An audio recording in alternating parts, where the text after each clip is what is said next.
Hi guys! Good morning! Ayan, hindi ko kagigising pero marami na akong nagawa.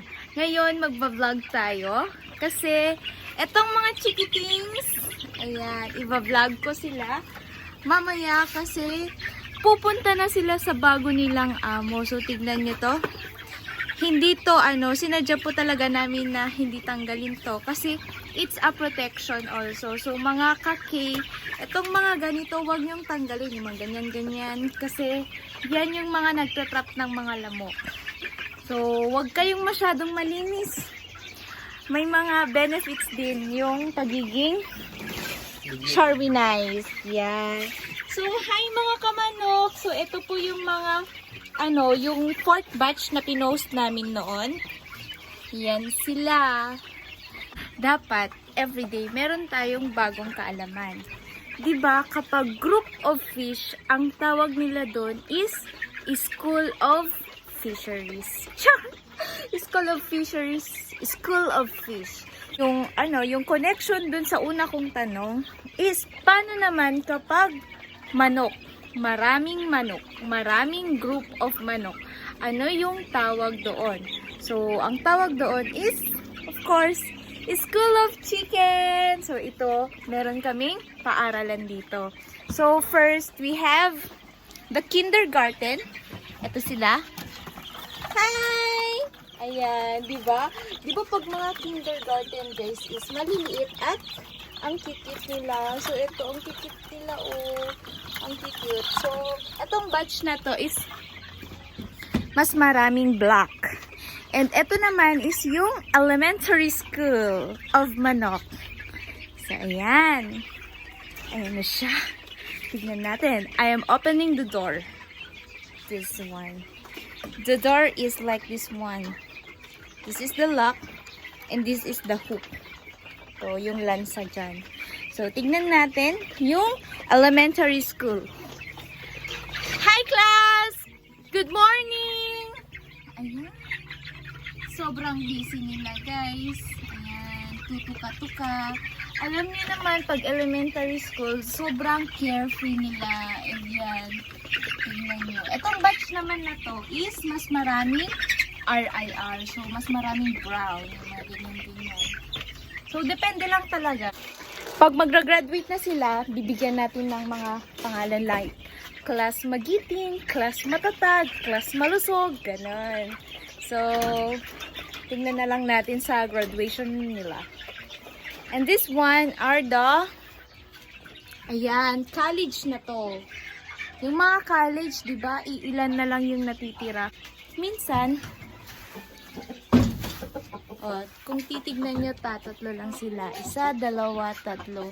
And they are very discreet. And nagso-social distancing lang talaga sila, guys. Kasi pag college na, di ba?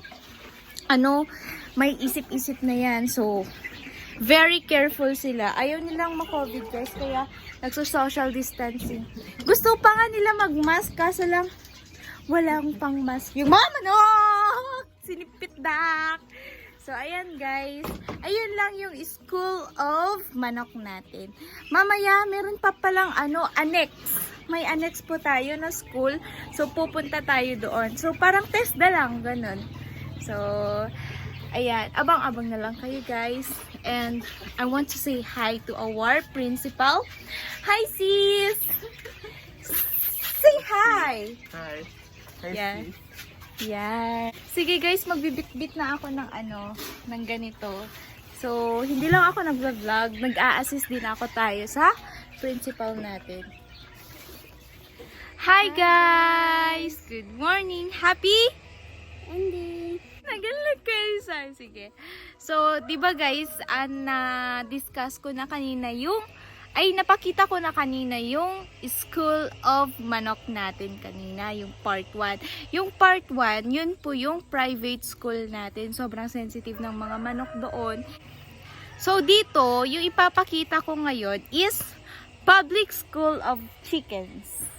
Ayan, tignan naman natin kung ano yung School of Chickens in public. So, dito napupunta yung mga manok na ordinaryo. Char lang, meron ding mga special, pero ayun, mas matatag lang sila sa mga dumi and everything. As promised, itutour ko kayo dito sa Public School of Manok natin. Yes! Ayan, so tignan natin kung ano yung kinikater naming mga estudyanteng manok dito. So, ayan, bababa na ako at makikita nyo na. In 5, 4, 3, 2, 1! Ayan yung manok namin. Hindi, meron pa. Dito ka, Jen. In 5, 4, 3, 2, 1! Char lang. So, ayan guys. Yan na yung mga manok natin in public school. And, ayan. Ano kaya yung magiging ano nila? Class name. This will be class Maginhawa. Sir, ano po yung plano nyo dito? Ipapasok nyo po ba dyan sa range? Oh, so titignan na naman natin kung paano nila ipapasok yung mga to dun sa clearing.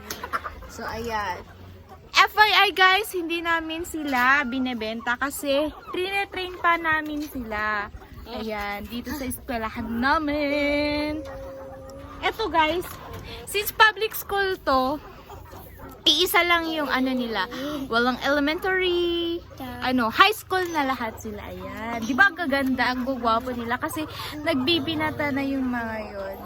Ayan. Ayan na sila. Ang dami nila. And they are very happy because the more, the merrier. Okay, so andito na naman tayo sa eskwelahan natin. Ngayon, yung public school namin, meron kaming ground. So, dito sila pumupunta kapag kailangan nilang mag-exercise, magpainit, magpalaki, at magparami. Char. Yung pagpaparamihan, meron kaming private rooms. Ayan. So, meron kaming private rooms dyan. Dyan sila tugtsags. Yan, nangingitlog. So, para mabigyan naman sila ng privacy for their extracurricular activities. Pero dito ngayon guys, dito sa ground natin, dito sila nag-exercise. So, tignan natin yung exercise. Yan. Very hands-on talaga yung principal natin guys. Meron sila mga teachers, pero ayan, siya muna lahat kasi gusto niyang matutunan in a handful way. So, tignan natin yung mga manok natin. Hi, mga kamanok! Ay, busy sila. So, yan yung first group of circle. And ito naman yung second group of circle. Ayun. Yan yung tinatawag nating birds with the same feather flocks together. Ayan. Ayan sila. Ayan.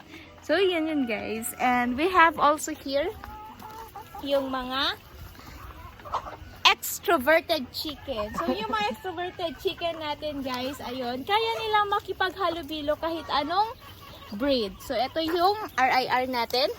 Yan yung RIR. Ito si PBR and ito si crossbreed. So, dito sila mga puppy. So, yan lang guys. Bye-bye!